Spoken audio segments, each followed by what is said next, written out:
welcome to Live Lessons. Hey, I'm Steve Krenz. We're coming at you from Gruhn Guitars, legendary Gruhn Guitars here in Nashville, Tennessee. So grateful to have Greg Voros here with us tonight, head of the guitar repair department here at Gruhn Guitars. Thank you so much. Thanks for having me, Greg, Steve. for being part of this. Of course. You have been part of our little guitar world for quite a few years now. Some time, yeah. We were doing some calculating. The first guitar gathering conference that we had was in 2008. Wow. 10 years ago. That's right. That's so right. That's right. We are coming up on our 10th anniversary of guitar gathering conferences, and that first conference was the one that I had called you to come do a guitar setup workshop for us. Global Cafe, that's right. At the Global Cafe. Global the Cafe. Rest is history. That's right. It was a great time.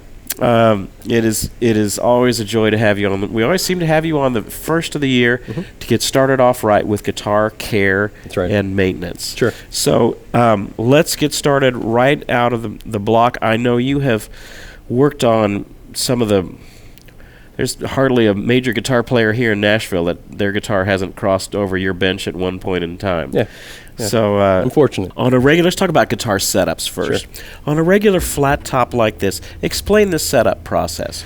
Sure. So there's 4 steps to every single setup, and that doesn't change on instruments very much at all. And that goes for anything that has steel strings, mandolins, banjos, acoustic guitars, electric guitars. They all follow the same order. So the first thing that needs to be done is under full string tension, usually after you restrung the instrument. Okay. The neck gets adjusted first, always. The action at the saddle or bridge is step number 2. Step number 3 would be the nut, dialing in the nut height. Okay. And then to finish it off, you want to go ahead and intonate the instrument. So intonation, what do you mean by that for those folks that may not understand what that is? Intonation, with regards to the scale length of the instrument, the open string should match the fretted 12th note. So to check that, I would do maybe the harmonic. The harmonic is fine, and then the fretted 12th, with a moderate attack, the same way you would play it. You don't want if you press it down a little harder than you should, you're going to pull that note sharp. Right. So you're not going to get an accurate way of determining whether your intonation is off or not. And you need a pretty hefty tuner to be able to catch that. Most tuners are pretty good nowadays. So in years past, everyone relied on a Peterson strobe tuner. And those were great. Now, whatever you would get on your app, your smartphone, whatever it might be, I'd say they're just as accurate. Yeah, they're fantastic. So much better. Yeah, you can really do a lot with that. So that's what you want to do. Once the neck is adjusted, then the action is adjusted, the nut height is dialed in. At that point, you can intonate the instrument. So if you find yourself playing a string open and it doesn't match the fretted 12th, depending on if it's flat or sharp, you want to go ahead and make that adjustment here at the saddle. On an electric guitar, they're going to have screws where you can make these adjustments easily. On my Strat, you have this part right here that can be adjusted. A lot of folks don't even realize that this is a part of the guitar that needs adjusting from time to time. So in the case of this Strat, you want to go ahead and split the difference between the two, the fulcrum point, which is these 2 points right here with the flathead driver. You want to set that in a way where after the fact you adjust the intonation. You don't have too much of that post sticking out, and it's not far buried in as well. And that has some to do with the neck pitch. It's not really important. Usually straight from the factory, they're standing tall. Once you get your nut height dialed in, prior to that your saddle height dialed in, that's where you leave the instrument. Now to really make sure that the instrument plays in tune with itself, that's when you intonate. So if you ever find yourself playing the fretted 12th, and if it's a hair sharp, then you want to go ahead and elongate the scale length by adjusting your intonation screw. It's going to be these screws right here. You want to go ahead and tighten it to elongate the scale length, and that'll bring it flat. If your instrument is flat and you need to sharpen it, then you want to close up that scale length and bring the saddle so it's closer to the nut. Now, on an electric, that's something that can be done pretty routinely. On acoustics, a lot of times you don't have that flexibility. No, but from the manufacturing company, when the instrument comes out, a lot of times they come with what's called a compensated saddle. So as long as the instrument gets set up with a designed or spec action, everything will naturally line up. Good. The only time that'll really change is if you like drastically lower action on your instrument, then you might have to bring it in so that they can go ahead and dial in your saddle to make it intonate well, or vice versa, going super tall action. You might want to go ahead and just fine tune that break point at the saddle. How often should an average player get their guitar set up? Once a year. Once a year. Once a year, yeah. Once a year is pretty important. Some of the bigger players, they get it done twice a year. Mm-hmm. Sometimes 3 times a year. Yeah. But if you find that your instrument isn't quite right, or it's not playing how it once played, it's probably a good idea. Don't avoid getting your guitar set up. That's something that's routine maintenance that you need to do every so often. It's not like it's done once. Your guitar shifts and changes when you change strings. Humidity affects it, temperature affects it, all kinds of things. It's a system. Right. So a lot of times I want to try and save money on so I don't have my guitar looked at. Well, there's nothing worse than playing a guitar that's kind of fighting you back because, let's say, the action is too high. Right. Or even when you have the thing in tune, you play a chord and you're out of tune. That has to do with back to the intonation issue. These are things that can be fixed. You can make your guitar a lot more playable than it may be just by getting your guitar set up. So don't avoid doing that. That's right. One of the biggest telltale signs that your instrument is out of tune, and you might not catch this on your own, you will definitely hear it when you're playing with others. Yeah. But it's when you play chords on the instrument and the chords are out of tune with themselves. So you can play a D chord or any of the chords wherever you want, and if you find that the instrument, oh my God, in this position it plays perfectly fine. Once you move that up further along the neck, now all of a sudden that chord is out of tune with the previous D chord. Right. Those are intonation issues. So a lot of times that's an adjustment that could be made here at the saddle. Okay. Yeah.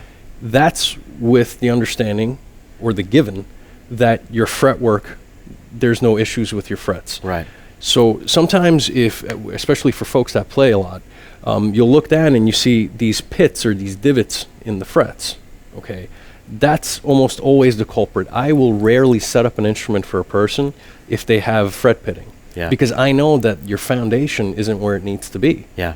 So I'd be taking your money by just giving it a setup. Yeah. Your instrument is still going to be out of tune with itself, even if I go ahead and intonate the instrument. It really doesn't matter. Once you get up here, you have to understand that the centermost point of the fret is where that note is. Yep. Once you have a pitting in your fret, that centermost point moves, and now all of a sudden you're breaking at this corner of the fret. That could make the difference of a few cents on the tuner. So if you're ever curious as to know if your instrument is really not in tune with itself, you could always play the instrument chromatic, one string at a time, and just stare at your tuner and to see if the notes are coming in where they're supposed to be. And I've had to have that done on my guitar a couple of times. Now you can only have frets worked on a couple of times because before there's just not enough fret there to keep filing down. That's so right. You have to be careful about that. That's right. If you have a healthy fret profile where it's fairly new, you play it for a year, 2 years, whatever it might be, you start getting some pitting. The fret dress, which all a fret dress is is leveling the frets with a long sanding stick so that with respect to the radius, so everything is nice, flat, and straight. With respect to the radius, you come back and you crown using a crowning file to recrown each one of those frets. So in a sense, you have a new frets that are about 5% lower than where you started, but the crown point is reintroduced. Yeah. Okay? That's pretty important. So the first fret dress you get on an instrument, it'll still feel great. Yeah. The second one you get, there'll be a little difference because your bends might be a little bit harder. You have lower fret, good crown, but lower fret. You're pushing up against that board a little bit more. Yeah. So at that point, it might be a good idea to refret the instrument. Now, it's winter time. That's right. Currently, it's a time when instruments get a lot of dry air blown at them, and they have a tendency to get pretty dry. They do. What are some signs that your instrument is getting too dry? So what I would say is to try and avoid the instrument getting too dry or instruments getting too dry. You expect it to happen. Yeah. What's likely to happen is your fret ends start feeling sharp. The wood itself shrinks. The frets obviously don't. So if you run your fingers along here and it's they kind of scratch against your fingers. That's right. That your wood is ever so slightly shrunken in right. because of the lack of moisture inside of that wood. Right. Your frets can't shrink. That's right. So they stick out a little bit. Right. So that's one of the first signs for right. for electric instruments are pretty hardy because there's a body that's coated with finish. Mm-hmm. So there's on this instrument I can't see anything on it that's not finished. Yep. So it's a little bit more. It's a lot hardier than say an acoustic instrument, where the outside of an acoustic box is finished, but the inside isn't. Mm-hmm. So it can get dry pretty quick. The good thing is that it could also absorb moisture fast as well. What I would say is one of the most interesting things that folks tell me is when I ask them what's the humidity in your house. And they always tell me the temperature. Two different things. Two different things. Two very different things. Very different. So I tell folks I keep my house at a constant 74, 75 temperature-wise degrees. And as a result, I have a fairly small workroom in the house, and I have anywhere between 5 to 15, maybe 20 instruments hanging up or mid-project or whatever it might be. And as a result, I have to blast a gallon a day in my closed room so that I stay at a constant 45 to 50% humidity. So that's where you want it. That's where you the want goal it. range is That's 45 to 50% humidity. If I couldn't control the humidity, the conditions, the moisture content, I can't work on instruments. I can't glue necks in. I can't work in that way. It has to be consistent. I have to know what to count on. Right. So with an acoustic guitar, some people tell me, hey, Greg, I just brought this in. The frets are great. Everything is standing tall. I want you to set it up for me. Okay? This time of the year, I might tell them no. What you need is you need to hydrate your instrument first, and then I can go ahead and set it up. If you want to leave it with me, I can hydrate it fast to get it up to a point where I can set it up. But with an acoustic guitar, once it dries out, the top starts to sink in. Yep. So if you're having an acoustic guitar and it has nice comfy action, it sounds real full, and as the weeks or the months go by, you notice that your action is getting lower and lower, right? And in the case, it's not your neck. It's the top itself is drying out and your action is dropping. Yeah. So in that case, I'd want to rehydrate that instrument first before I set it up, because if I don't, and I go ahead and start, adding material to the bottom of the saddle, that's not the way you want to do it. That's right. You have to get the instrument to a point where it's hydrated, and then you can go ahead and set it up. So I won't even, if the instrument has pitted frets, I won't do a setup. You need to have a fret dress first and then a setup. And if your instrument is dry, to be honest with you, I don't really concern myself with the fact that you need it quickly. I just always look at it in a way where I'm taking your money and I'm not doing what I'm supposed to be doing. I'll make some improvements on it, and I usually won't charge people, and that's fine. But I refuse to take money from folks for a setup when they need more work. It's an injustice. I can't do it.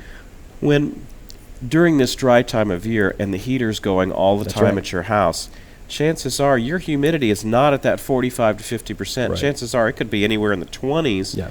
up to maybe in the mid-30s or That's something, right. which even at its best is too low. It's too low. Now, with that, if you have, if you're mindful and the humidity in your space, wherever you keep your instrument, say, hovers between 40 and 50, okay? That's real safe. That's a beautiful place to be, okay? And that stays constant in that way for a few months, all right? Then overnight, you stop humidifying your instruments, and for two nights or 3 days, whatever it might be, in a row, it dumps down to low 30s, high 20s, okay? I would go ahead and really be mindful and start paying attention to the humidity, but you're not likely to have any problems because the consistency that your instrument had with that type of humidity, it's already absorbed what it needs. It's nice and comfortable. It'll be able to battle some of those rough few days without falling apart on you. Yeah. Now, if you leave it in those conditions for the next week, 2 weeks, 3 weeks, well, at that point it's going to dry out and you're going to have some problems. But as long as you're mindful of it, even 40%, if you can have it at a constant 40%, you're looking pretty good. Now, I know there are ways of getting humidity into your instrument. They have in-case humidifiers. In-case humidifiers are fantastic with the case closed. Okay, those are great. what I say to folks is a lot of times folks don't have just one guitar. It's usually 1, 2, 3, 10, 20, and then it goes into the hundreds. That's how that works. Mm-hmm. So at that point, invest in a room humidifier. Yeah. You know, and you know they always tell you to clean your humidifiers. You know, run distilled water, and there's recommendations that they make. I don't do that. I run a gallon a day, and I replace my $20 humidifier every single year. I just throw it out, get a new one. Yeah. You know, and I only need it for 6 months out of the year, 5 months out of the year anyway. Yeah. And if you can, keep your instruments in one room. Keep it confined into one room, so you don't have to humidify your entire house. You're much, better able to control the humidity levels in one room. You just want to be, with guitars, you want to be careful and not do foolish things. Get them too hot. That's right. Get them too cold. That's right. Get them too dry. We had a great friend who took his beautiful Martin guitar and put it next to the fireplace, this big roaring fire all winter long. He just thought it looked so picturesque having that guitar next to that big roaring fire. Well, right. Wow. It was practically dust by the time it took me a week of humidifying that instrument to get it to where I need it before I can set it up. Yeah. And that it's not work at that point. It's just you got to monitor it, check on it or whatever it might be. But it happens pretty often, and it happens with folks that have $5,000-$10,000 instruments. It's and they always go back. I said, "What's the humidity in your house?" I don't know. It's about 72 degrees. Which I always find interesting. But and the warmer you like it in your house, well, the more it's going to dry it out as well. Right now, it's in the middle of winter. If your guitar gets really cold, and then you have to change temperatures on it too quickly, watch that. That's very important. If you brought your guitar that's been in the car, it's been really, really cold, and you bring it in and set it next to the heater vent, that would be bad. It would be a bad idea. Now, for sure. Now, the lacquers have changed over the last even few years. Last decade, maybe 2 decades, there's a lot of manufacturing companies for electric guitars that are going to a poly. You're not likely to check that. Checking is in the finish. Those cracks that happen on your finish. I mean, it could still happen. They're large platelet-like checks, and that's really, from out in the cold, right next to the fireplace quickly, maybe even a few times, and you can get some of that to check. Yeah. With anything with a nitrocellulose lacquer, that finish is super thin, okay? Those will check fast on you. Yeah. So for older instruments, that's why you see a lot of these 50s, 60s Strats or Gibsons or whatever, and they look so beautiful with these tiny little checks on it that are consistent all over the instrument. From 5 feet away, you might not see it, but up close, you see all of them, little hairlines everywhere. Yeah. That happened because the finish was different back in those days. We already have so many questions coming in that folks have put up for us. Let's see if we can get to a few of them. Revster asks, I have a vintage Hagstrom Viking hollow body. What's a good way to safely clean the pots on an electric guitar? Contact cleaner. Now, some people will say, and I like this headspace myself, where if I have a scratchy pot, instead of injecting any kind of lubrication in there that'll ultimately stay in there, I'll just do this on the instrument for a good minute or two. And sometimes that does it. That really does it. If I still can't get it, then I'll go ahead and blast it with a little contact cleaner. Not too much. I'll work it in there really well. Where do you put that? Okay. So in an instrument like this, I would take the pickguard screws off, okay? Take the strings off the pickguard screws, and everything will just open right up, and you'll see the everything about your instrument. You'll see the electronics, and then you'll see a pot, a potentiometer with 3 legs. Yep. Okay? And then there's a gap right between the 3 legs or underneath the 3 legs, and you just put your nozzle right in there and just give it a blast, come back, and go ahead and work it in there. Yeah. And that'll work. That'll work just fine. Great. Neil ES335 is saying, what is the best way to restring an Archtop guitar with a floating bridge? Floating bridge. A floating bridge. Okay, first. A floating bridge on an Archtop guitar is a bridge that's held in place. By the strings. So if it wasn't for the strings holding it down on the top of the instrument, the bridge is completely loose. You can take it off. Okay. What's important about the bridge more than anything is the placement. Thank you, Julio. is the placement of the bridge itself, okay? So one of the things that I'll do on an instrument prior to working on it is you don't want to just go ahead and take the strings and just take them right off, okay? The strings tell me a lot. Yep. They really do tell me exactly what's going on with the instrument. So anytime I pick up an instrument first, and I'll get to the bridge, anytime I pick up the instrument first, I'll go ahead and I hold down the 1st fret and the 14th fret, and I tap to see how much relief the neck has, okay? I do the same thing with the last fret and the 1st fret to see how much kick-up the neck itself has, okay? Now, once you take these 4 measurements and you do it enough times, it almost gives you a topographical map of what your neck looks like. You can almost visualize it after you do a few dozen or a few hundred, whatever it might be. Okay, in the case of an Archtop guitar with the old strings, I'll go ahead, measure your action. I would be curious about it, and then I check my intonation. Right with the old strings, make sure it's tuned to pitch, and check my intonation. And if it's off, then I know that when I restring this instrument, I'm already anticipating moving this bridge in one direction or the other. Yeah. If my intonation is right on point and I like it, I'll make a note to myself, okay, cool, maybe I'll put a little piece of tape right on the back end on either side. This way, when it comes time for me to restring the instrument, I already know where the bridge needs to go. So I'll go ahead and take the bridge off. I'll place it to the side. Don't flip it and turn it on your coffee table or bench or whatever. Just be sure that you're setting it and it comes right back on the instrument. And what I'll do is I'll go ahead and feed the low E in to the tailpiece with the bridge off.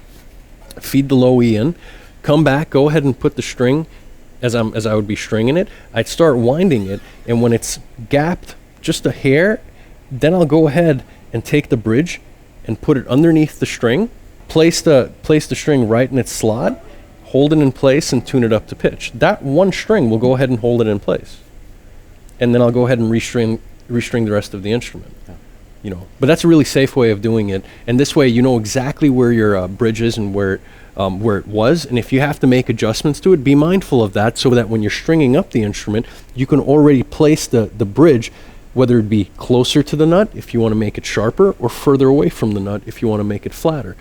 But you can save yourself some time by taking some measurements and being mindful using the old strings and how the instrument is set up prior to just ripping off the new strings and getting into it. It might mean the difference of putting in the new strings and tuning it and having to detune all the strings again just to move your bridge one direction or the other.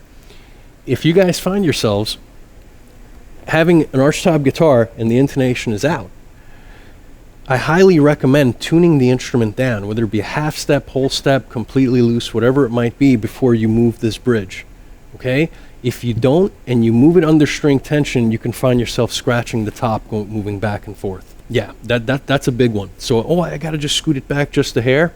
That's cool. Tune it down. Move it where you need to. Go ahead and tune it back up. It's safer that way. Blue Dog is saying how to tune a guitar that has a Floyd Rose system on it. Right. Okay, we'll switch you out. Cool. All right, thank you. First generation Steve Vai.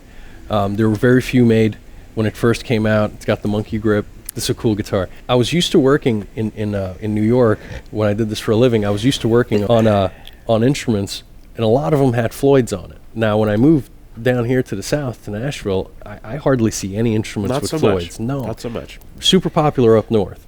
So if you worked on a few hundred Floyds, double locking, there are tons of cool tips and tricks that can save you a half hour to an hour when you're setting up your instrument. Yeah. So I guess the biggest tip that I can tell folks that have a double locking or a Floyd trem in that way is that when you're replacing your strings, even if it's one at a time, whatever it might be, all of them at once, block the trem. Block the trem from the back. That just physically getting a piece of wood or something in there. If you want to go ahead and fashion a piece of wood that'll fit right in there, cool. If you want to take the string pack, the cardboard string pack, and go ahead and fold it in four and shove it under there, that's great. The most time that's wasted on Floyds is the tuning of it. Why? Because if you would, there are springs that you can access from the back plate here that pull this trem back. The strings are what levels it out. Yep. That's where you can get a beautiful flutter, right? Yep. Okay. when all these strings would be taken off, it's not going to hurt anything, but your trem itself, your Floyd, will dump back on you. So when I come back and start installing my strings, I have to tune it 100 times before I get to where I need to go, because that trem is coming up slowly. Right. It's coming up slowly before it levels out. Yeah. Okay. So by sticking that piece of cardboard behind the bridge, you can avoid 20 minutes of tuning, because you're almost there already. Yeah. Okay. The other tip that I can give you is, once you get it somewhat tuned up, you take that piece, that block out, and I recommend fast tuning the instrument to stabilize that trem. That means don't worry about one string and getting it perfect. Get it close, boom, and you want to keep moving. A, D, G, B, E, E, A, D, G, B, E, and then you can actually kind of level it. And then once you get it close, then you want to go ahead and stretch your strings out and start fine-tuning it. Now let's talk about stretching strings. That was another question that Sure. we had. When you put on a new set of strings, it's a good idea, it's a good habit that I've gotten into, and I guess it's something to do. Once I tune it up and kind of get it up to a tension, then I will push it down, pull it up, push it up here, and just kind of give that string a little tug, a little push above here, and then I do it over here as well. And then I tune it back up to pitch again. That's right. And that helps that string seem to settle in there. That's not hurting the instrument, right? Not at all. You need to stretch the strings. Yeah. If you don't, you'll find yourself going out of tune real fast. There's a certain amount of slop that's in every single string, especially a new string.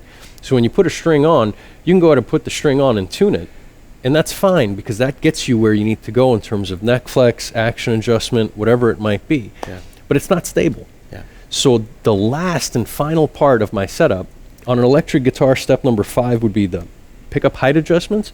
And the final 6th step, I guess, which is just a given for every instrument, is I come back and I stretch the strings out 2 to 3, maybe even 4 times, to the point where I want to come back and play it open and not be out of tune. Yeah. The way I stretch the strings is I'll start all the way here at the end, and I'll hold the string down so it doesn't flop out of the nut. In this case, it's double locking, so it's not going to happen. And I'll come back and I'll do this number. And I'll do that with each string. Yep. And by doing that, you take a lot of that slop out. So once you do it once or twice, you'll notice that you're completely out of tune. Yeah. You'll come back and tune it up. All right, let me stretch the strings again. You know you're there. You know you're locked in when you stop going out of tune when you're stretching your strings. Yeah. We'll let Greg take a breath here for just a second. I'm very excited to let you know we have been trying to get a new discussion board up for months.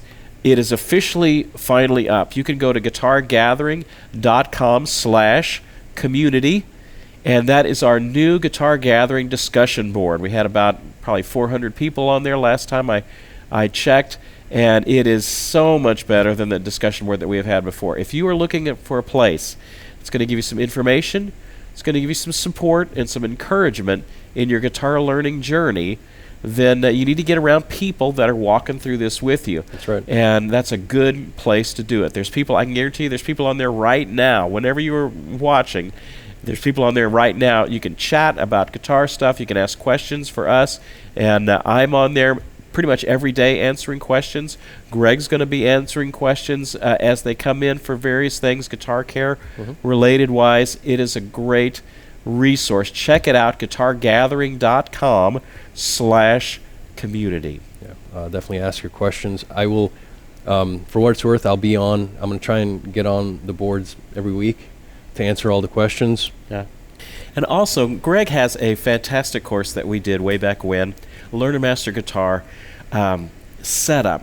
So if you're looking to not go down to your local music store and pay a lot of money to get your guitar set up, a setup is a specific set of measurements that you can do. If you've got a little bit of skills of working with mechanical things, it's not that complex. And Greg has done a great course on setting up a flat top, Archtop, and a few different electric guitars with different bridges. Right. That vary a hair. So, but all of the instruments that are covered, you can really take the meat and potatoes and apply them to your own instruments, whatever they might be. You might watch, if you have, say, a Paul Reed Smith, you might want to watch the Les Paul. or the Gibson video or whatever it might be.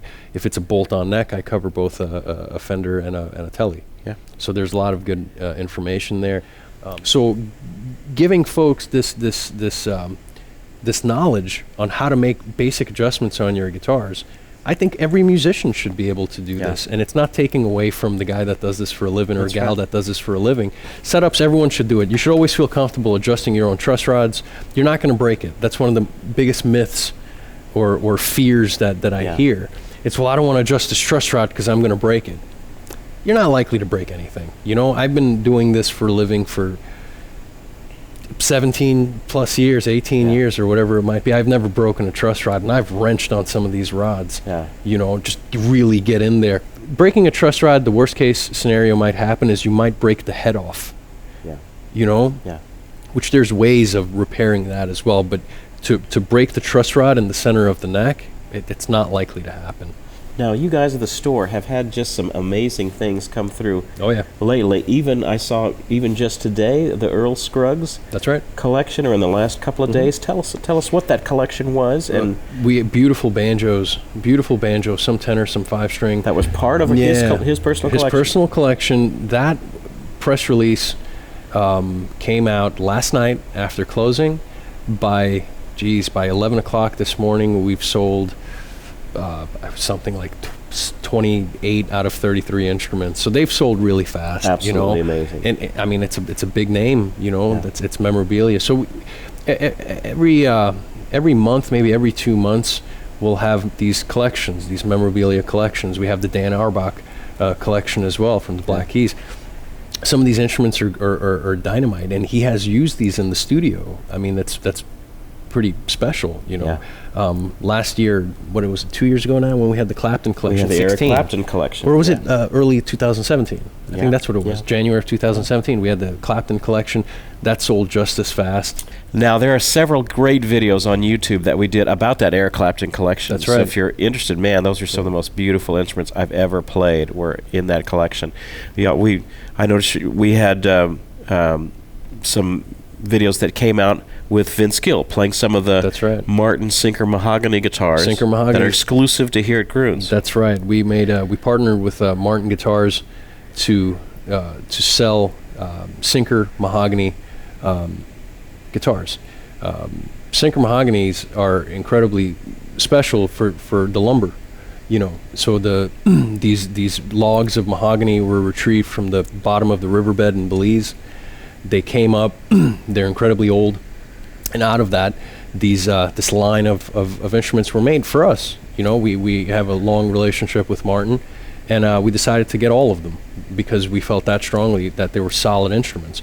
So even if you look at some of these, the mahogany, the grain of the mahogany, it's like mahogany you've never seen. And when you couple that lumber with the craftsmanship from Martin Guitars, you have an amazing sounding guitar. And those guitars do sound amazing. Listen to the video. You'll hear it. Dynamite. They're not the most expensive guitar in the world. They're quite affordable for a nice quality guitar. They're really great. But the sound of that wood is really amazing. We knew George knew it from the beginning, so did Jay Meyer from Martin, but we knew we had something really special. George goes to the Opry sometimes twice a week, and every time he goes down to the Opry, he brings instruments with him. Yeah.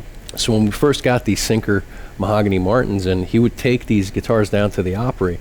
So the first maybe 10 to 20 of these instruments that we actually had in stock were purchased by folks in the Opry, the Opry band, all the folks behind the scenes, all the real players, all the studio cats, everyone, the who's who that's a player in Nashville. They wanted, I'll take one of those, that's incredible. I'll take one of those, that sounds incredible. 15 or 20 or maybe even a few more went to professional musicians. After that, we said, all right, well, let's offer it to the public and see what they have to say about it. And we weren't able to keep them in stock ever, really. We get them 5 at a time. And a lot of times they're spoken for before we can even put them out. So as soon as we put them up online, they sell out. We're taking down payments for them now, sight unseen, before they even come in, because they're that special. They're fantastic. Last year we committed to a hair over 100 of them, and they sold just as fast as we got them in. And this year we'll have the same amount. I think it's 120 20 or 30 or 40. Yeah. We'll have the same amount this year as well. They'll sell out quick. And once the lumber is gone, that's it. There will be no more. Yeah. You know, so they're incredibly special. I think George already kept one or two in his own collection. Yeah. Because he really felt that they were that special. Okay, let's go to another one of these questions. Guitar Ben is saying, in the guitar setup course that you did, you mentioned to wrap the strings once over the top, bend it, and then turn the tuning peg. When you do, you seem to be holding the string down with your finger. From my understanding, the first wrap is over the hole, and the next ones are under it. Is this correct? That's right. All I'm doing is I'm keeping the string so that there's no slack in it. A lot of times when beginners or folks that are not used to restringing their instruments, it becomes a sloppy process, and that happens because they're not keeping the strings tight. Yeah. So as I'm everything. Keep this in mind as you're working on instruments. Everything should be under control at all times. You know? Yeah. There's nothing more scary than seeing a person work on the instrument, the strings are flying everywhere or whatever it might be. Always have complete control over what you're doing when you're working on an instrument. Yeah. So restringing the instrument is the same. It's the same headspace. You take the string, if it's an acoustic, electric, whatever it might be, you take the string, you put it once through the post hole, you pull it out. Okay, at which point I pull it out, I'll always choke up on the string so I can measure how much I want to wrap on top. My general rule is one hand over the 7th fret, wrapped over my finger, Yeah. and I go ahead and hold the string here, and that's how much slack I want to go ahead and put over the top. So once I come back around and put it over the top, at that point I'm going to hold the string down with my index finger and pull it up with my pinky. And you can move the string around like that, and everything is completely under control, at which point you could start wrapping, and everything is guided exactly where it needs to go with nothing flapping or flying around. Yeah. Once over the top, and then I kink the string so it faces straight up. This way, when I'm turning the tuner, the button itself, first of all, the string isn't slapping around, which is very important. A lot of people don't realize it, that is a sharp object, and your finish is very soft. Yeah. So all it needs to do is to touch that finish and drag it, and now you have a scratch. Yeah. You know. So it's all about really controlling how you work on an instrument. Yeah. That is so incredibly important when I do workshops, and I'm veering away from the question, but that's the reason I hold it down, to keep it under control. But one of the things that I tell folks in every single workshop is damage control. Your number one job is damage control. I don't care how beat up an instrument is, how vintage, how bumped and nicked and whatever it might be. I'm not there to put another one of those things on there. Okay? Yeah. That's incredibly disrespectful to me. And if anybody ever says, well, it's got so many dings on it, they'll never even notice another one, it's irresponsible. I will not put up with it.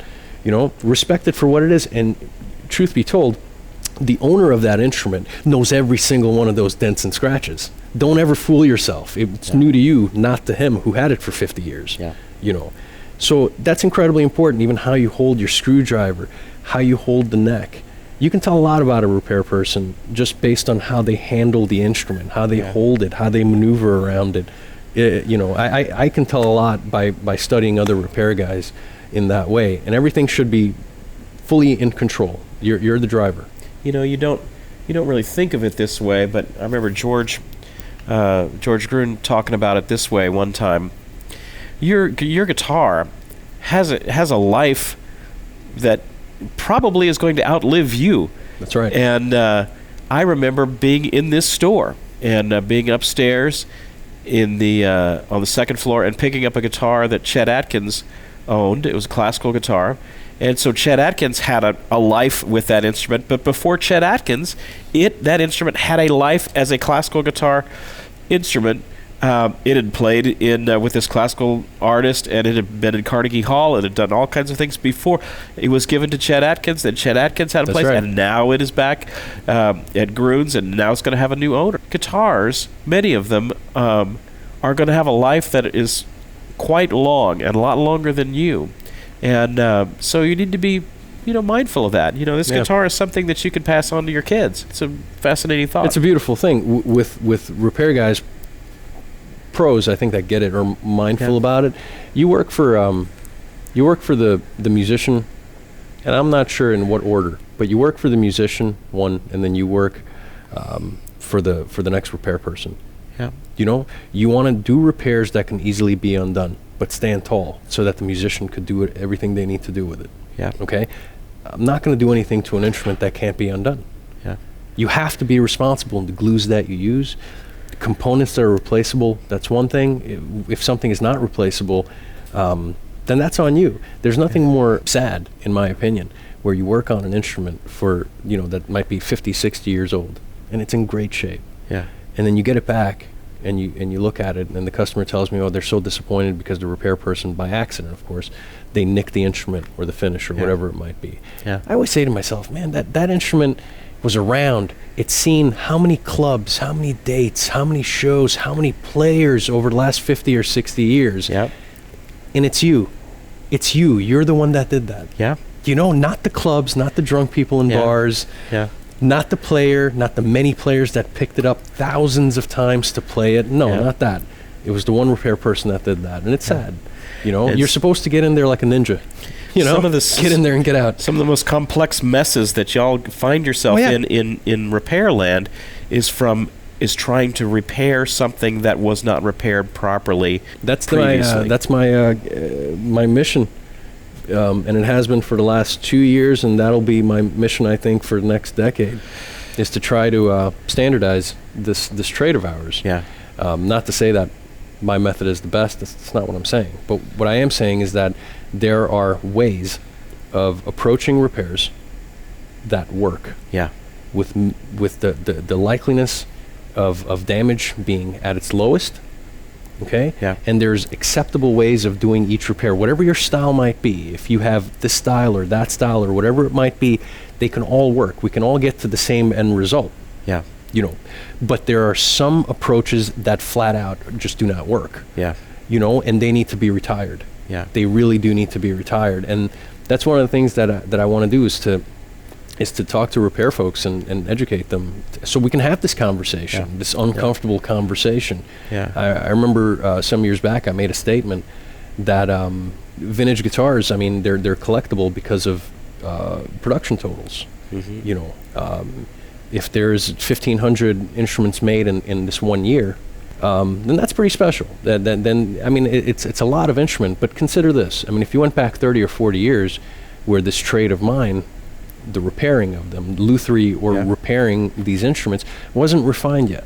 Yeah. So you can make a statement that says repairmen unknowingly have devalued probably half of the collectible vintage instruments ever made. Yeah. That's a sad statement to make. A lot of folks don't like it when I say that. Yeah. But it's true. It's true. Every time that a neck gets sawn off a guitar in the 50s or whatever it might be, or 60s prior to a proper neck reset, or the 60s and the 70s, back when people were cutting their teeth on how to exactly pull a neck out of an acoustic guitar. Yeah. And then you got into the 80s and bad habits of the 90s, where now a lot of these repairs, in a number of places across the country, is being executed beautifully. There's a lot of big name repair folks that are doing stellar work. Yeah. Hats off, beautiful work. Here at Gruhn's, we have a lot of these repairs down to a science. Yeah. The guesswork is out of it. Yeah. How do you pull that neck? Well, here's how you do it. Yeah. And here's the method, here's the order, and here's how you can do it to not damage the instrument in any way. Yeah. We have this figured out in many ways. We're a good folks to bring this out to people because we represent incredibly high-end instruments, and we provide an appraisal that represents the current market value of the instrument. Yeah. So for us, if we don't carry out these repairs mindfully and execute them mindfully, it actually lowers its current market value. Yeah. So every time I look at an instrument, I'll be the first one to talk somebody out of repairs or tell them, I'm not doing that. Yeah. I'm not refinishing your instrument because you don't like the way it looks. Right. I'm sure there's somebody out there who'll do it. Yeah. But I'm not going to take your $20,000 instrument and turn it into a $10,000 one for you. Yeah. It's not happening. Yeah. You know. You mentioned appraisals. One of the things that Gruhn's does, if you have a guitar that you're not sure how much it's worth and would like to know what it's officially worth. Now, it may just be worth, it may just be an average instrument. Or It may be something that is surprisingly valuable. You don't know. Sure. So you can have your instrument appraised at Gruhn's. You can send the instrument here, but I think you can also do photo appraisal. Just a photo appraisal. Yeah. Take as many photos, as many points of detail as you can send regarding that instrument, and they will evaluate it, and you will get an official evaluation from Gruhn Guitar, certified that instrument is valued at that. That's right, and that's great for insurance reasons. Claims, if something was damaged, whatever it might be, that's something you need to have on your instruments. If you have a collection of them, it's a good idea. It's really a good idea.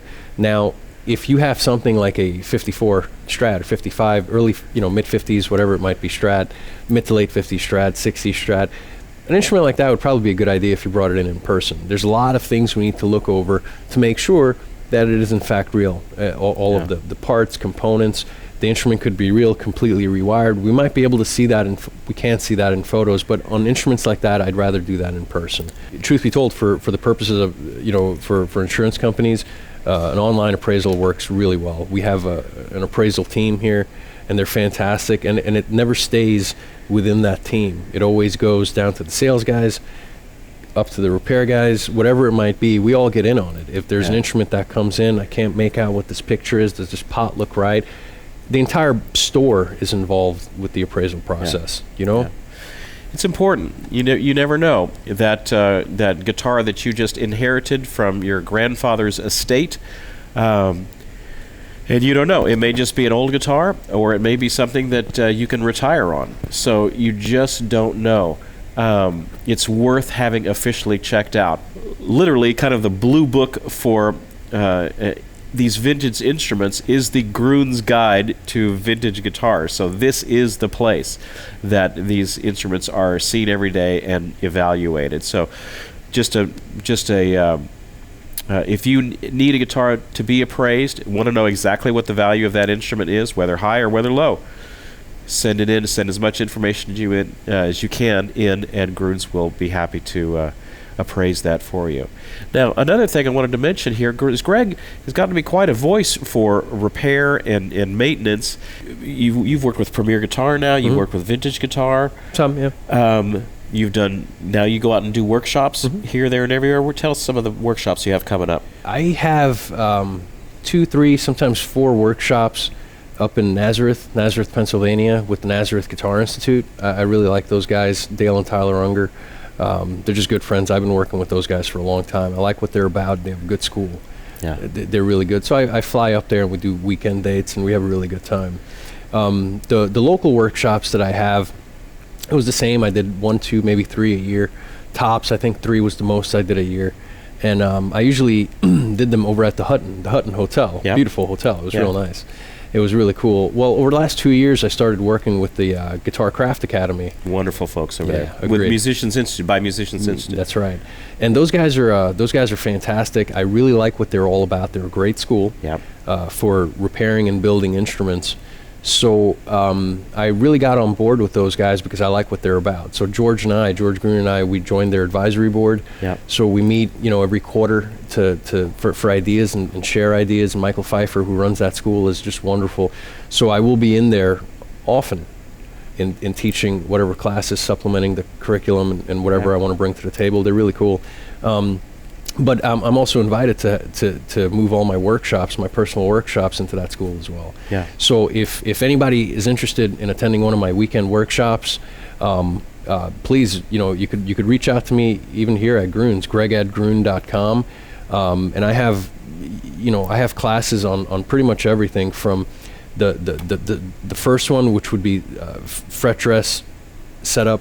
Right. And maintenance of your instrument. I lump that into one weekend class because setup is not alone. I need to tend to your fretwork. And it's hands-on. You're doing it. 8-10 people at workbenches with Greg going between each individual station. At 8 to 10 people, I usually have one helper. Yeah. One of the other guys at Gruhn's is kind enough to come and help. Yeah. And the guys upstairs, I have a crew of 8 full-time guys. These guys are the best in the country, best in the world. Yeah. I'll bet on these guys every time. They're fantastic at what they do. So I usually bring one of them with me. And it's hands-on. Everyone's required to bring 2 instruments. and we work on the instruments. So by the time you leave, you'll leave with your instruments. In the case of a fret dress, in the setup class, both instruments will have had fret dresses and professional setups done that you do yourself. The next class up from there would be a complete fret job class, where I teach folks how to refret their own instrument. That's a 3-day class. You're required to have done the fret dress class before you take the refret class. Yeah. And then I have a working with bone class in how to carve nuts and saddles to a point where you can really wrap your head around what's being done and why you're doing it, and get it to a point where you're creating something, which is a beautiful thing. So folks, the students, they bring their own instruments, and we get it done. And if you're doing it yourself with me behind you, and everyone's been loving these classes, and it really motivates me to do more, because everyone's just awesome. They have such a good time with it.